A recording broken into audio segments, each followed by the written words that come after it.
RCP Notícias.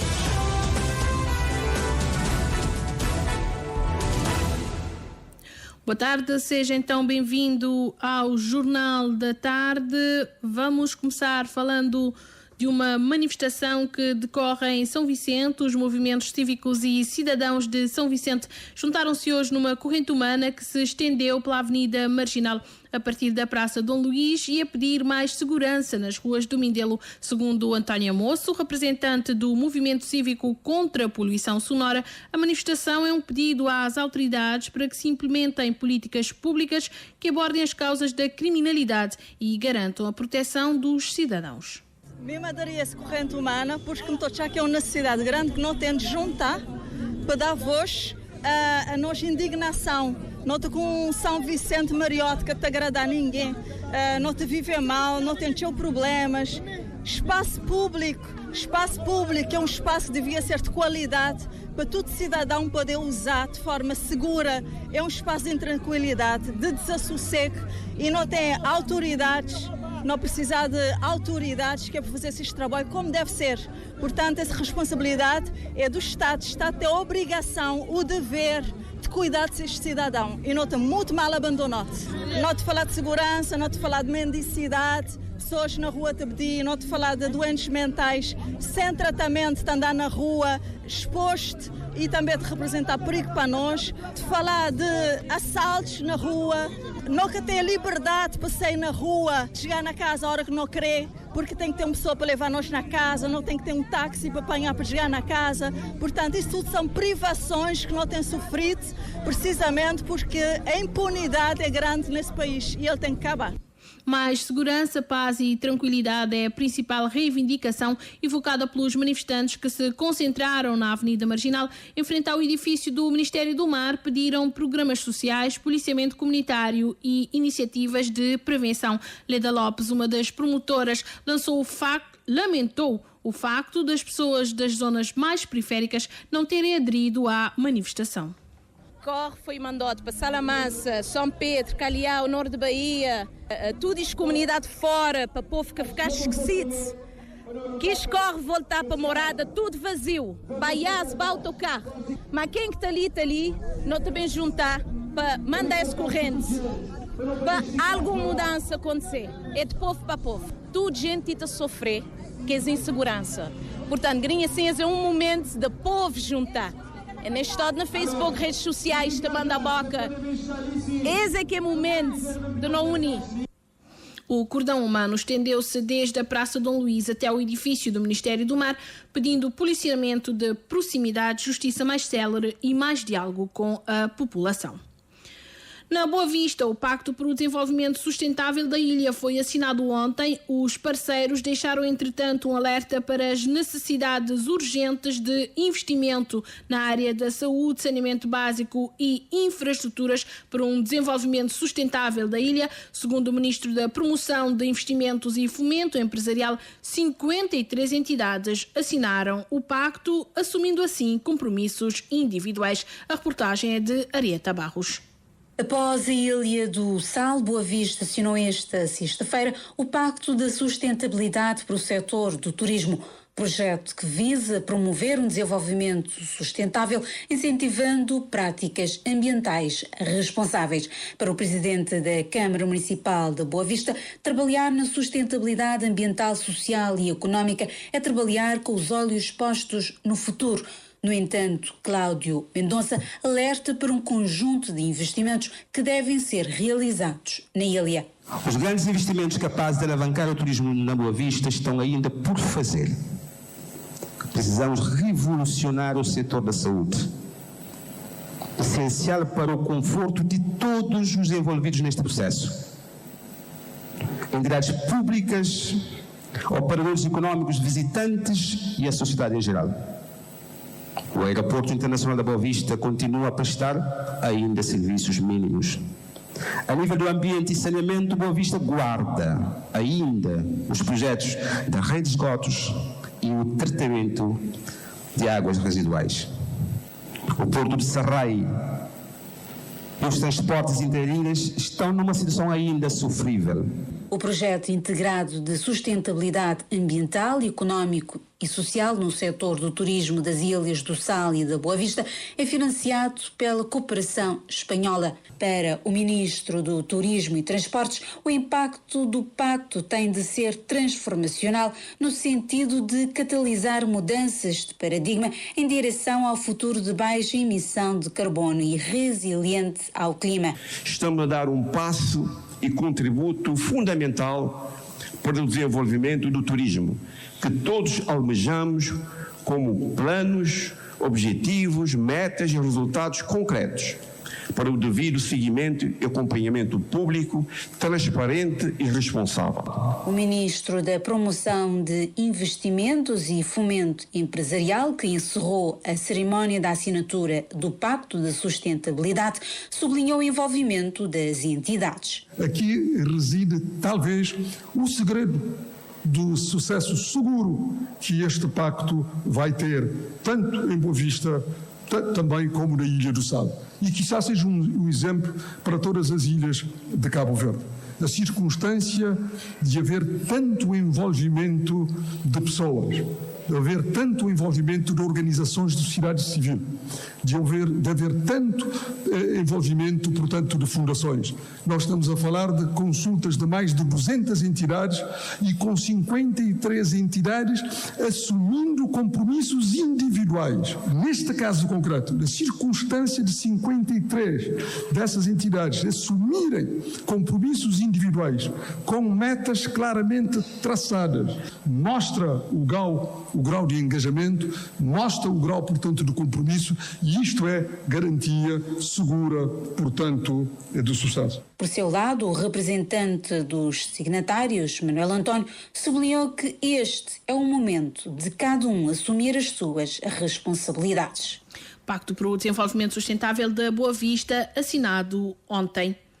O déficit de recursos humanos no setor da saúde em Cabo Verde merece uma atenção do governo. É um dos sublinhados saído do segundo encontro promovido pelo Movimento para a Democracia ontem no Centro Cultural do Mindelo, onde o tema escolhido pelo MPD foi a saúde.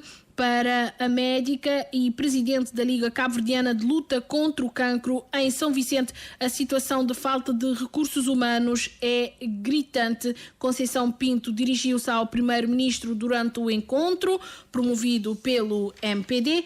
O Albertino Brito esteve no encontro. Com uma plateia no auditório do Centro Cultural do Mindelo, composta por uma boa parte de pessoas ligadas à área da saúde, a presidente da Liga Cabo-Verdiana de Luta contra o Cancro aproveitou a presença do primeiro-ministro Ulisses Correia Silva e do titular da pasta da saúde, Jorge Figueiredo, para questionar sobre alguns desafios do setor, e a carência de recursos humanos foi uma das preocupações da Conceição Pinto. Nós podemos dizer que vai de mal a pior.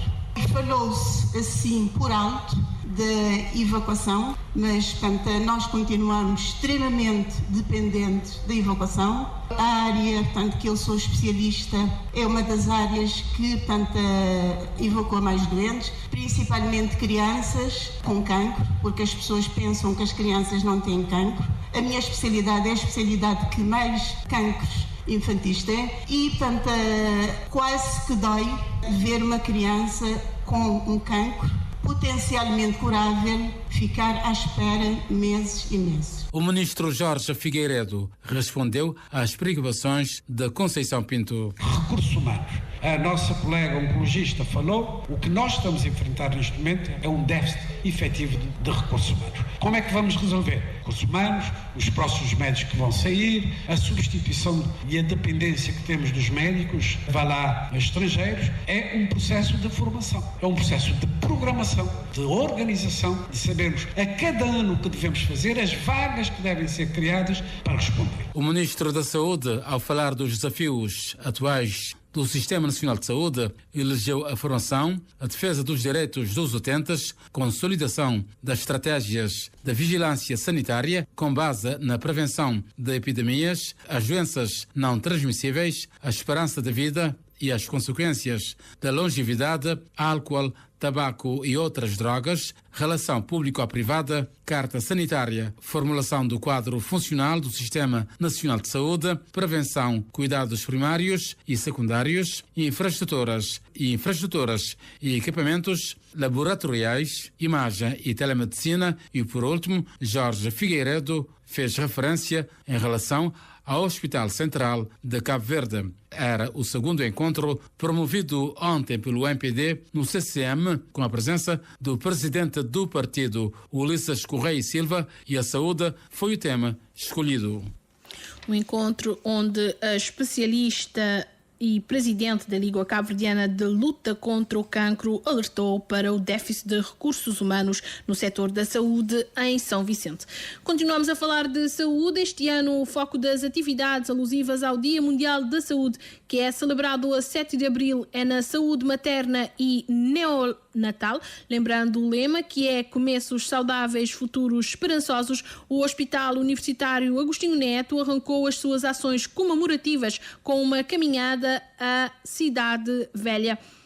A intenção foi alertar para a necessidade de se associar a gravidez saudável à atividade física ao longo de toda a gestação. A reportagem é de Joana Lopes. O foco desta efeméride é no esforço necessário nos cuidados da saúde materno-infantil. Daí a caminhada de hoje ao berço da humanidade com forte simbolismo histórico. Uma oportunidade para fortalecer o relacionamento interpessoal com efeitos benéficos no exercício da profissão. Avança o PCA do Hospital Central Evandro Monteiro. De facto, está a focar toda a questão do pré-natal, da gestação, do parto, do pré-parto e dos cuidados neonatais iniciais. Então, porque este ano o lema recai sobre toda a gestação, o pré-natal e o pós-parto. E aqui o hospital, de facto, na segunda-feira iremos abordar questões temáticas importantes que irá reforçar ainda mais a nossa capacidade de trabalho. Toda a atividade física ajuda e suporta também uma gravidez saudável, também deve estar associada a uma atividade física adequada, para que todo o período, digamos, de gestação seja mais normal possível. Atividades que prosseguem na próxima semana com a participação de especialistas cabo-verdianos radicados noutras partes do mundo. Intercâmbio que, na ótica de Evandro Monteiro, vem reforçar a capacidade de resposta do Hospital Agostinho Neto. De facto, depara-se cada vez mais com situações novas e é a obrigação de um hospital terciário de referência estar munido das ferramentas adequadas, mas não só para o diagnóstico, mas o próprio recursos humanos. É aí onde entra a vertente formativa, didática, educativa da própria instituição. E nós aí também teremos uma semana muito ativa, com participação de colegas cabo-verdianos de outras latitudes, que irá também permitir esse diálogo aberto entre os nossos profissionais e os nossos conterrâneos que estão fora do nosso país, no sentido de termos cada vez mais conhecimento para que possamos também, nesse intercâmbio, reforçar as nossas capacidades internas. Ele que referiu na ocasião que a caminhada de hoje conta com uma adesão mais significativa dos profissionais de saúde quando comparada com os anos anteriores. Bom, a mim, como não tinha último, foi cansar-se, foi cansar-se. Mas foi bom, muito bom. Próximo ano, se tiver a tornar bem? Sim, se for para ali, outro destino, organiza, sim. Com muito gosto. A atividade física é bom desde eternidade, de idade avançada. Ele é para estar naquele plano de geriátrico. Então, apesar de alguns não estar fazendo atividade física, com a falta de tempo também, mas é sempre bom, dar nosso contributo. O fisioterapeuta Alcides Keita é um dos caminheiros que promete continuar a aderir a iniciativas do tipo pelos ganhos que trazem a saúde humana. Para a próxima segunda-feira está agendada uma sessão clínica abrangente, espaço para reflexão e discussão como garantir cuidados de qualidade com foco na redução da mortalidade materna e neonatal. Atividades alusivas ao Dia Mundial da Saúde, que este ano é celebrado com foco na saúde materna e neonatal, arrancaram na cidade da Praia. Na cidade do Mindelo vai decorrer a partir do próximo dia 14 uma formação em cuidados paliativos, ministrada por uma equipa multidisciplinar portuguesa. O curso é já o terceiro feito em cooperação com este grupo de especialistas e vai permitir a capacitação para os cuidadores e parceiros sociais, melhorando a resposta da ilha a nível de cuidados paliativos, cuidados que vão desde o cuidado físico até ao suporte e conforto aos pacientes com doenças graves e suas famílias. Este bem especificamente é uma formação, ele é um curso para ser dedicado aos profissionais que trabalham em cuidados paliativos. Uma sessão na Sint-Anton, que será na segunda-feira, e depois a formação em si, em São Vicente, para melhorar a capacidade de resposta a nível de cuidados paliativos de saúde. 7 profissionais. Este modo, iniciativa 3M, trabalhar com vários países e começar as sessões de formações com Cabo Verde. Para além dos profissionais de saúde, modo dizer, é um atendimento que tem que ser também multissectorial. Não são profissionais de saúde, não tem participação das universidades, não tem participação da Câmara Municipal, principalmente a área social, porque muitas vezes são pessoas que precisam de apoio social, não tem associações comunitárias, como ligas e outras associações, não tem a participação do hospital, que será em torno de 50 a 53 pessoas. Segundo Eliana Soares, os cuidados paliativos neste momento são prestados a nível das delegacias e centros de saúde, com equipas multidisciplinares que atendem diariamente os pacientes que necessitam de cuidados especiais para alívio da dor ou suporte emocional. A médica realça que o cuidado deve ir além do tratamento, envolvendo também apoio psicológico. Por exemplo, a pessoa que está em casa, que está doente, que está com dor, a intenção de cuidados paliativos é evitar o sofrimento daquela pessoa, né? Evitar que ele tenha dor. Então, às vezes pode ser até uma doença aguda que, no momento, a pessoa precisa de alívio de sintomas, aí entra cuidados paliativos, né? Que antigamente se pensava cuidados paliativos é só que a pessoa já está na fase da morte, mas não é isso. Cuidados paliativos devem iniciar desde qualquer diagnóstico, onde é que a pessoa tem, por exemplo, situações que é para alívio dos sintomas, seja um vômito persistente, dor persistente, daí entra cuidados paliativos para alívio dos sintomas. Mas, por exemplo, na centros de saúde, não quer dizer que tudo que os doentes é que na cuidados paliativos, este vai ser atendido na casa. Há pessoas, por exemplo, que têm doenças oncológicas e é que conseguir deslocar a centros de saúde, é que conseguir ir lá para essas consultas, este vai para o controle. Então, não tem as duas valências de atendimento. Pode ser a nível do centro de saúde, mas também pode ser a nível de domicílio e, geralmente, no domicílio é que as pessoas chegam já na fase terminal. Para melhorar estes serviços, os profissionais de São Vicente vão receber uma formação a partir do próximo dia 14. Antes de ir à missão em São Vicente, a equipa faz uma deslocação a Santo Antão. As obras do Centro de Saúde de Monte Sossego devem arrancar dentro de aproximadamente 2 meses, disse hoje o Primeiro-Ministro, depois de visitar o espaço do futuro centro na Avenida da Holanda, no Mindelo. A visita do Primeiro-Ministro foi acompanhada pelo Arnaldo Borges. O concurso já foi lançado, lembra Ulisses Correia e Silva, aponta assim junho para o arranque das obras. Adianta também que há um engajamento forte para dotar Monte Sossego de um centro de saúde. Há um engajamento forte para dotar São Vicente e Monte Sossego de um centro de saúde, tendo em conta que esta zona é a segunda maior aglomeração populacional de São Vicente e faz todo sentido ter um serviço não só com boas instalações, mas com boa qualidade de prestação de serviço de saúde. O Primeiro-Ministro deixa a garantia de que o futuro Centro de Saúde de Monte Sossego terá equipamentos modernos e adequados às funções que vão ser ali desenvolvidas. Claro que vai ser equipado com equipamentos médico-hospitalares modernos, adequados àquilo que é a função das atividades que vão ser aqui desenvolvidas. É preciso lembrar que há cerca de 3 anos o Governo fez um grande investimento em equipamentos médico-hospitalares em todos os centros de saúde, hospitais regionais. É claro que nós estamos a falar de um setor em que é preciso ir acompanhando a evolução. Não só a evolução tecnológica, a evolução em termos de necessidades de maior capacidade de desempenho, quer a nível de diagnóstico, quer a nível da ação e da intervenção hospitalar.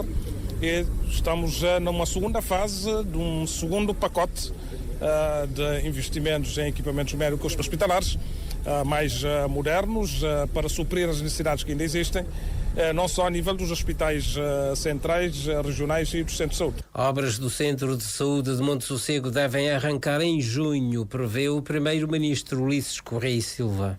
13h20, este é o Jornal da Tarde. Foi estabilizada a adolescente de 14 anos que ficou em estado de alguma gravidade depois do acidente entre 2 autocarros de transporte escolar que envolveu cerca de 72 pessoas em Xandetanque, Santiago. As informações apuradas esta manhã pelo Cândido Fortes indicam que todas as vítimas do acidente estão agora estáveis, incluindo os 9 alunos do Liceu Amílcar Cabral que foram evacuados para o Hospital Agostinho Neto. Quanto às causas do acidente, o presidente da Câmara Municipal de Santa Catarina, entidade responsável pelo transporte escolar, diz que estão ainda a ser investigadas e compromete-se a falar sobre isso oportunamente. A reportagem é do Cândido Fortes.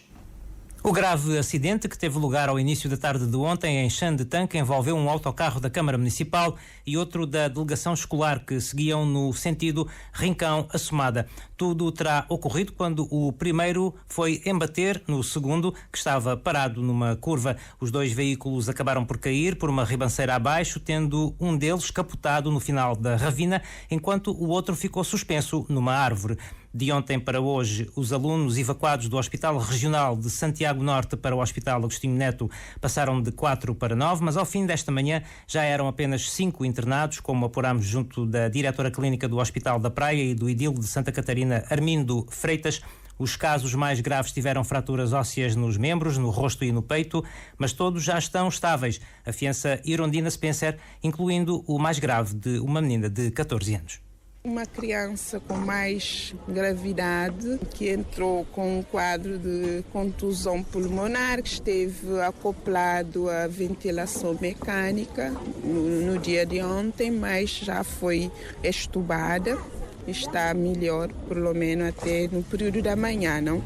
Mas todos os pacientes que recebemos estão estáveis. Ainda é cedo, temos que acompanhar a evolução clínica. Ali no Hospital de Praia está 5 crianças e os médicos dão informações bastante animadoras, que o que estava nascido mais crítico antes, já não fala inclusive com aquele paciente, uma criança, Ariana, está dando sinal de melhorias, não está muito animado, portanto os médicos falam numa fora de riscos, acima é bem ontem.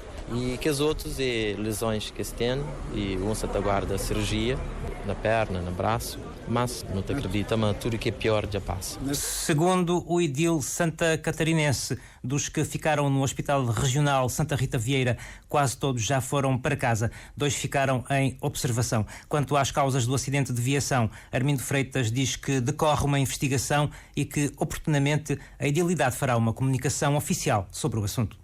Mas ninguém quer saber o que é que acontece realmente, porque essa informação ainda que está apurada. E a investigação está decorre e para bem ter a conclusão sobre a causa do acidente. Aquela viatura de Câmara Municipal está de Chiba, de Rincão, e outra viatura da delegação escolar, sabe, parado, e aquela viatura bem bate, esse bate tudo doce para baixo. A viatura de Câmara Municipal que bem bate na viatura de delegação escolar. Mas e de nossa parte não está garante de forma informação preliminar que não tem, mas nosso carro, sabe, em bom estado, Tanto que ontem, ainda lá na Somada, mesmo a nível de documentação, a polícia informando, mas não pôde remover carro de local porque sabe tudo em dia em termos de documentação. Informação que não tem também, Macaro e diretor fala, Macaro sabe no estado bom, mas é preciso investigar para hoje realmente.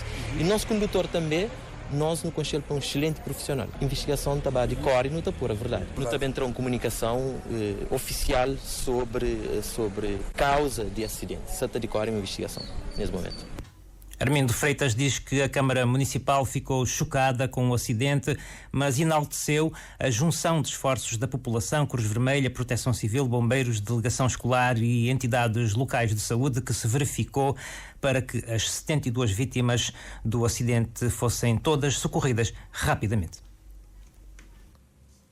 Ao todo, 61 dos feridos envolvidos no acidente de ontem na localidade de Xandetanque já receberam alta hospitalar. Os 2 que encontram-se internados no Hospital Regional de Santa Rita Vieira vão ser encaminhados para o Hospital Central da Praia para efeito de exames clínicos, garante a diretora clínica daquele hospital, Janaína Vicente, que falou com a repórter Ariana Miranda. De acordo com as declarações da diretora clínica Janaína Vicente, 61 pacientes receberam altas no Hospital Santa Rita Vieira, ainda ontem, mas sob orientações médicas para continuarem a ser seguidos. Da entrada ali, 72 pessoas vítimas de acidente de viação.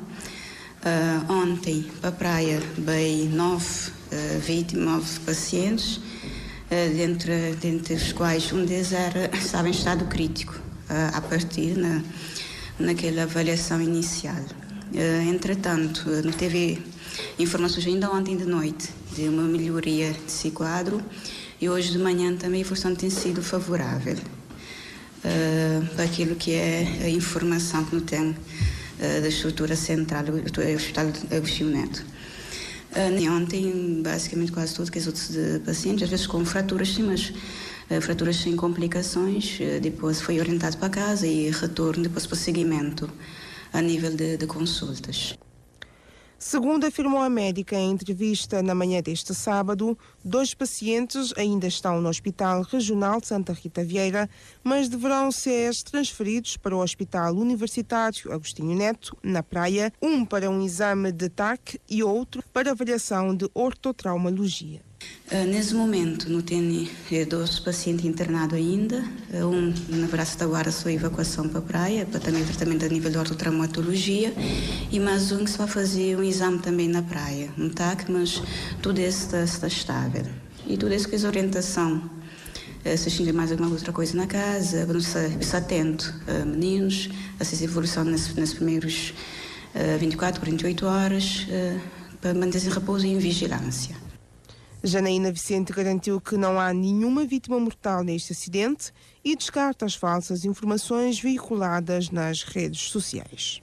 61 dos pacientes feridos ontem no acidente de aviação na localidade de Chão de Tanque, interior de Santa Catarina de Santiago, receberam alta hospitalar. O Instituto Superior de Ciências Jurídicas promoveu na Ilha do Fogo uma conferência sobre as restrições à imigração em tempo de nacionalismos. O professor Francisco Pereira Coutinho apresentou uma análise crítica sobre como o uso do medo tem sido feito para se tornar um obstáculo para o desenvolvimento dos países. A reportagem é de Anabela Varela.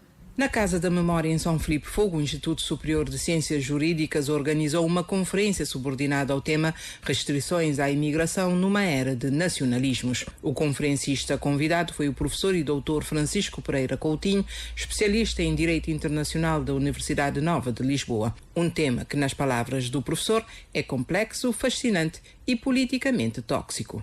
Hoje em dia, na Europa, os partidos nacionalistas, populistas, usam o medo das pessoas para com a imigração para, essencialmente, alargarem a sua base eleitoral. E isso, para mim, é um enorme erro, porque a imigração constitui uma enorme oportunidade para os países e, infelizmente, o discurso político não explica isso às pessoas e acaba por alimentar os medos para com o estrangeiro. E isso acaba por ser péssimo.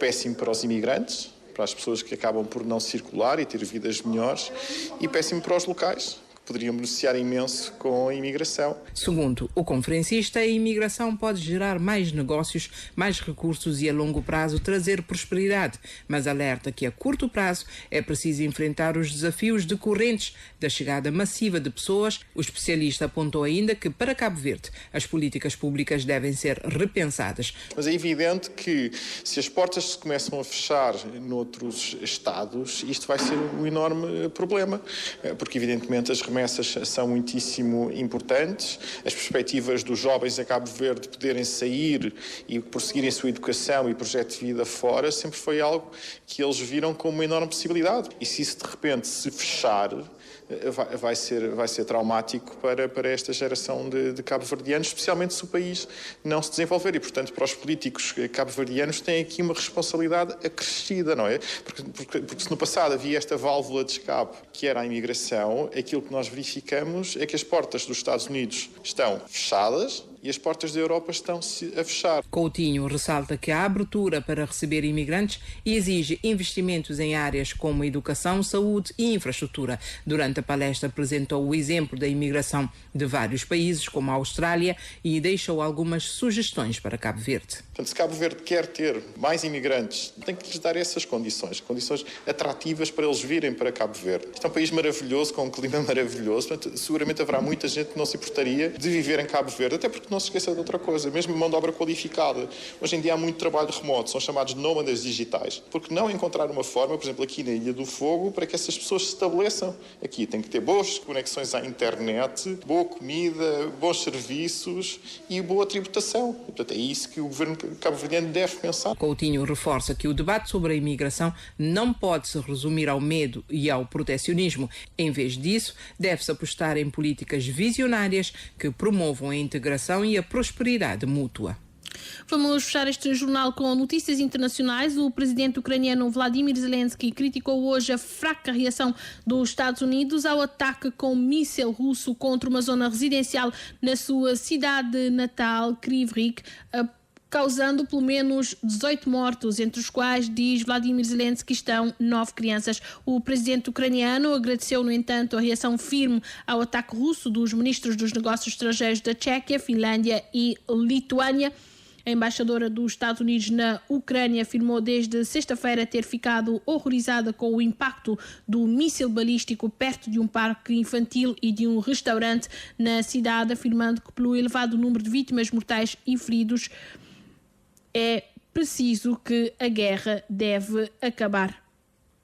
Os apoiantes do agora ex-presidente da Coreia do Sul manifestaram-se hoje exigindo o regresso imediato e classificando a oposição como um cartel anti-estatal que deve ser erradicado. Milhares de grupos conservadores reuniram-se na zona do centro de Seul, apesar da chuva, um dia após a decisão do tribunal, argumentando que a destituição é inválida e apelando à dissolução do Tribunal Constitucional. Segundo a agência F, alguns manifestantes apelaram também ao boicote das eleições antecipadas que devem realizar-se no prazo de 60 dias após esta destituição. As autoridades fecharam hoje as ruas próximas do Tribunal Constitucional e também a residência presidencial, que deve ser abandonada na próxima semana por Yoon Suk. Na sexta-feira, o Tribunal Constitucional da Coreia do Sul confirmou a destituição do presidente sul-coreano Yoon Suk-yeol devido à declaração da lei marcial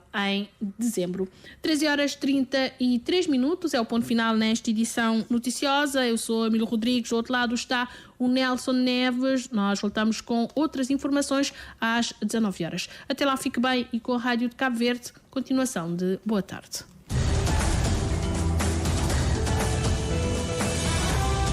Mais informações em www.rtc.cv e na aplicação RTC Mobile. RCV, o rigor da notícia e o melhor da informação a cada hora.